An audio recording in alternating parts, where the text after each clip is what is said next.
bonsoir. Ici Marius et bienvenue dans cette nouvelle vidéo.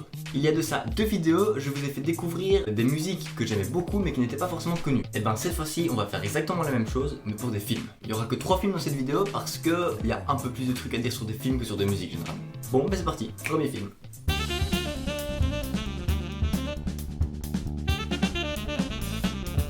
La Belle Verte. La Belle Verte, c'est un film de Colin Serrault qui est sorti en 1996. Il commence à être tout doucement vieux, en effet. Sur ce film, on peut déjà directement dire que Colin a clairement niqué le game. Je m'explique. Sur ce film, la meuf, elle est scénariste, réalisatrice, comédienne et compositrice. Ah, moi ça m'énerve les gens comme ça. Ah, les gens avec du talent comme ça? Mais donnez-le-moi, donnez-le-moi. Donc toi tu fais quoi dans la vie alors? Moi pas grand chose, moi je suis comédien, réalisateur, scénariste, et alors je compose aussi des musiques. Voilà, et puis là je vais tourner un film avec Will Smith et DiCaprio, là un petit trio sympa, ouais. Et toi tu fais quoi? Ah ouais. Ouais, non. Moi je vais monter une entreprise de Tipex. L'histoire de ce film est vachement intéressante et importante pour la vie actuelle qu'on mène aujourd'hui. En gros, c'est une civilisation qui vit sur une autre planète qui s'appelle la planète Verse. Alors c'est pas vraiment de la science-fiction, hein. Je sais que généralement quand on parle d'autres planètes c'est de la science-fiction, mais là pas vraiment, vous allez voir. Et sur cette planète, ils vivent en harmonie avec la nature, ils font de la télépathie, enfin vous avez compris un peu le truc quoi.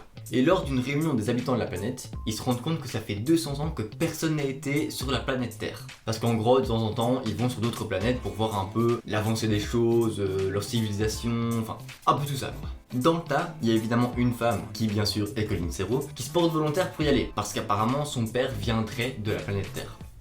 Elle a évidemment envie de voir d'où son père vient et répondre à des questions comme est-ce qu'il y a encore de l'argent, est-ce que les gens sont encore devant leurs ordinateurs, etc. etc. Et l'histoire se passe bien sûr sur la planète Terre où elle découvre tout le système de l'époque qui est clairement le même qu'aujourd'hui, on va pas se le cacher. Il y a une chose assez marrante en particulier dans ce film, c'est qu'elle part avec entre guillemets un super pouvoir. C'est très vieux de faire ça. J'ai que 20 ans pourtant.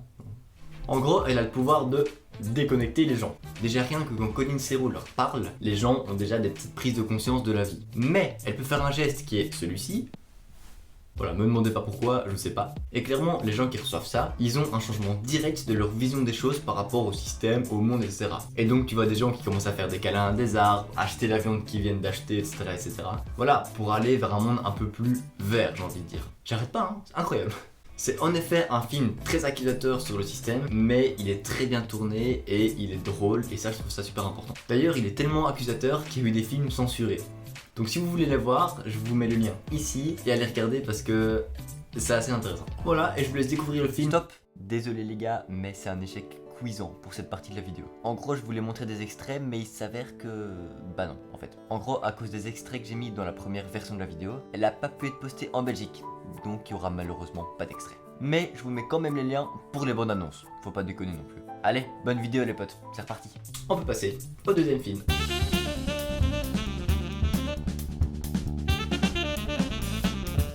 Sing Street. Sing Street pour les plus français d'entre nous. Sing Street, c'est un film de John Carney. Le mec est réalisateur, producteur et scénariste. Il manquerait plus qu'il soit compositeur. Heureusement, il est pas, ça m'aurait... Il est sorti en France en octobre 2016 avec seulement 100 000 entrées. Ça peut vouloir dire en effet que c'est un film de merde, mais que nenni. En fait, il est sorti que dans les petites salles, du coup, forcément, il y a moins de gens qui l'ont vu. D'où la place qu'il a dans cette vidéo. Comme vous l'aurez compris, c'est un film qui parle de musique, avec des inspirations de groupes mythiques de l'époque comme a-ha, The Cure, Duran Duran, etc. etc. En gros, c'est l'histoire de Connor, dont les parents sont touchés par la crise économique de l'époque et il est contraint de devoir changer d'école. Et du coup, il passe d'une école privée à une école qui s'appelle Sing Street. J'ai un accent anglais de merde, je sais. Et dans cette école, l'ambiance est pas folichonne. Il tombe évidemment amoureux d'une mannequin dite intouchable, pour continuer les guillemets, et il décide de monter un groupe de musique avec ses potes et l'aide brillante de son frère pour pouvoir séduire du coup la mannequin. Et donc toute l'histoire se passe autour de ça, avec plein de rebondissements à droite à gauche, vraiment cool. La bande originale du film a été réalisée par Decca Records. C'est une compagnie phonographique qui est connue pour avoir engagé The Who ou encore les Rolling Stones. Donc on peut dire qu'il pèse un peu dans le game. Hein. J'adore ce film, déjà parce qu'il y a la musique, tout le monde n'est pas censé le savoir mais ça a été une grosse partie de ma vie. Et aussi parce qu'on passe par toutes les émotions. On passe du rire aux pleurs, autant de joie que de tristesse, à la peur, au suspense, tout, c'est trop cool. Et c'est pas une histoire qui est tirée par les cheveux, c'est-à-dire c'est quelque chose de plausible qui pourrait se passer dans la vraie vie, et pourtant ça a été bien tourné pour que ce soit un peu romantisé et vraiment bien fait, et ça j'aime bien. Et puis évidemment, il y a la petite touche d'humour que je trouve super importante pour faire un bon film. Je vous laisse avec pour passer au suivant. Et c'est parti pour le troisième film.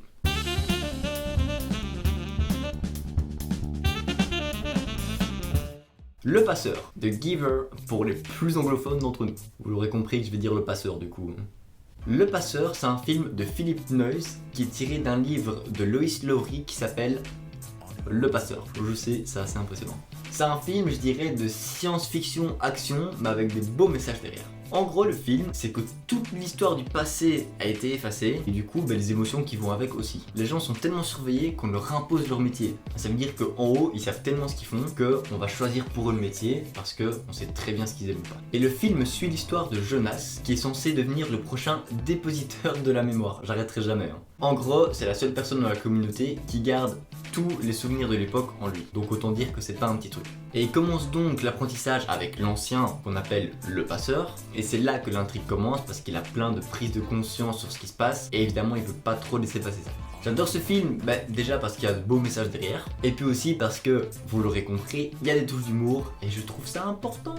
Le producteur du film, Jeff Bridges, est en fait un énorme fan du livre et il a galéré une dizaine d'années pour pouvoir enfin le sortir. D'ailleurs, c'est lui qui joue le passeur dans le film. Mais de base, ça devait être son père, mais du coup, entre temps, il est décédé. Donc, il a pris sa place. Le film a été critiqué pour son adaptation un peu trop hollywoodienne. Par exemple, dans le livre, Jonas il a 12 ans, alors que dans le film, il a 18 ans pour qu'il puisse y avoir un peu plus d'action. Mis à part les quelques erreurs d'adaptation, le film a quand même été assez apprécié, mais je trouve pas à sa juste valeur. Quand j'en parle autour de moi, j'ai l'impression que personne connaît. C'est pas normal les gars. Allez hop hop hop, on regarde. D'ailleurs, si vous aimez lire, n'hésitez pas à prendre le livre et à lire. Allez, je vous laisse avec. C'est parti. Ah voilà, c'est la fin de la vidéo. Je vous remercie beaucoup de l'avoir suivi. Qui plus est si vous êtes arrivé jusqu'ici. N'hésitez pas, comme d'habitude, à vous abonner, à mettre la cloche, à laisser un petit j'aime, à laisser un petit commentaire, à partager. Il y a beaucoup de choses à faire. Après, ça me donnerait de la force. Après, vous faites comme vous voulez, je vais pas vous forcer. Allez, sur ce, je vous souhaite une belle vie et surtout profitez à fond. Ciao.